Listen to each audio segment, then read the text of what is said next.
नमस्कार दोस्तों, मैं अनिल कुमार शर्मा आपका स्वागत करता हूं Anil Sharma GB YouTube channel पर। अगर आप मेरे इस चैनल अनिल शर्मा जीबी पर पहली बार विजिट कर रहे हो तो आपसे आग्रह है कि आप मेरे इस चैनल अनिल शर्मा जीबी को सब्सक्राइब कर लें ताकि मेरे द्वारा जो भी वीडियो बनाई जाए उसका नोटिफिकेशन आपके पास सबसे पहले पहुंचे। दोस्तों, आज मैं पुनः उपस्थित हूं आप सभी के लिए एक बहुत ही महत्वपूर्ण खबर के साथ। आशा करता हूं कि आप सभी को ये जानकारी पसंद आएगी। अगर आपको ये जानकारी पसंद आती है तो निश्चित रूप से आप इस वीडियो पर अधिक से अधिक लाइक करें, कमेंट करें और शेयर करें। तो दोस्तों, इस समय की सबसे बड़ी खबर ऐसे में क्या कहना चाहेंगे? हम बिहार के अपने तमाम शिक्षक साथियों से यह कहना चाहते हैं कि आप सभी इसको दो धड़ों में बंटने की कोई जरूरत नहीं है। जो सक्षमता परीक्षा दिए हैं वो भी हमारे हैं, जो नहीं दिए हैं वो भी हमारे हैं। सभी शिक्षक हैं। सरकार की यह चाल है, इस चाल को हमारे सभी साथी पहचानिए, इसको समझना पड़ेगा। सरकार तो यही चाह रही है कि हम लोग आपस में सिर फुटौल करते रहें, गुटों में बंटते रहें। और बिहार में जो सबसे बड़ा संगठन, अगर किसी संवर्ग का अगर कोई संगठन है तो वह शिक्षकों का संवर्ग है। दूसरे किसी भी कर्मचारी संगठन से सरकार नहीं घबराती है मेरे भाई।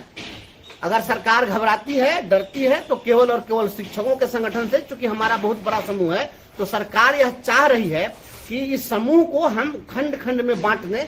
तो सरकार के इस चाल को समझिए, आप बटिए मत। हम आप तमाम लोगों से हाथ जोड़ के हम आग्रह करते हैं कि आप लोग इस तरीके से आपस में सोशल मीडिया पर यह विवाद न करें।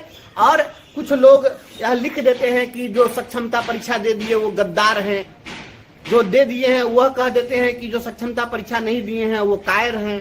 तो मैं यह कहना चाहता हूं मेरे भाई बंधु, मेरे तमाम शिक्षक भाइयों बहनों, न कोई गद्दार है और न कोई कायर है। परिस्थितियों के कारण हर कोई सब अपना निर्णय लिया। जो परिस्थितियां थी उन परिस्थितियों में जिन्होंने परीक्षा इसलिए दी क्योंकि वे अपने घरों से बहुत दूर पदस्थापित थे और वो चाहते थे कि इसी परीक्षा के बहाने उनको गृह जिला आवंटित हो जाए, घर के पास वो चले आए। और यदि वह परीक्षा के बहाने अपने जिले में अगर उनकी पोस्टिंग हो रही है तो उनको हम इसके लिए बधाई देना चाहेंगे। हम इसके लिए उनको हम बधाई देंगे। हम शिक्षक नेतृत्व करता कोई संगठन, कोई क्या चाहता है? शिक्षक तो यही, हम संगठन तो यही चाहता है कि शिक्षकों के जीवन में खुशहाली लाया जाए। तो अगर किसी का जीवन खुशहाल नहीं था, घर से बहुत दूर थे, और इसके कारण अगर इसी के माध्यम से अगर उनके जीवन में खुशहाली आ जाए तो निश्चित रूप से जिन्होंने परीक्षा दी है हम इनका कभी विरोध नहीं करें। हम शुरू से कहते आ रहे हैं कि जो लोग भी दूर दराज के हैं वो अगर फॉर्म भरते हैं तो उसमें कोई दिक्कत नहीं। रही बात कि जो लोग अपने घर में हैं और फिर भी वो परीक्षा दिए तो इसका मतलब ये नहीं है कि वो गद्दार हो गए। हम उनको गद्दार कभी नहीं कर सकते हैं। परिस्थितियों के कारण उन्होंने दिया, इस चीज को समझना पड़ेगा। हमारे तमाम नेतृत्वकर्ता साथी इस बात को महसूस करिए कि इसके लिए जिम्मेवार हम नेतृत्व करता है कि उन्होंने फॉर्म भरा है, उसके लिए वो शिक्षक जिम्मेवार नहीं है। जैसे एक कंसेप्ट है teachers, students do not fail, teachers fail.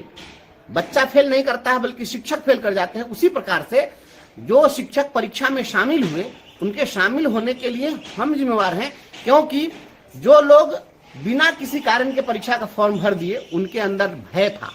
उसका कारण था भय। वो डरे हुए थे कि हमारी कहीं नौकरी नहीं चली जाए, उनको लगता था कहीं हमारा वेतन बंद नहीं हो जाए। उनके अंदर जो भय का माहौल था, डर का माहौल था, उनमें हम कॉन्फिडेंस पैदा नहीं कर सके। यह संगठन विफल रहा, हम नेतृत्वकर्ता विफल रहे। इस विफलता की जिम्मेदारी हम लेते हैं। इसलिए हम किसी को गद्दार नहीं कर सकते। हमारे सभी भाई बंधु हैं, फिर सभी लोग निर्णय करेंगे कि इनको योगदान करना है कि नहीं करना है।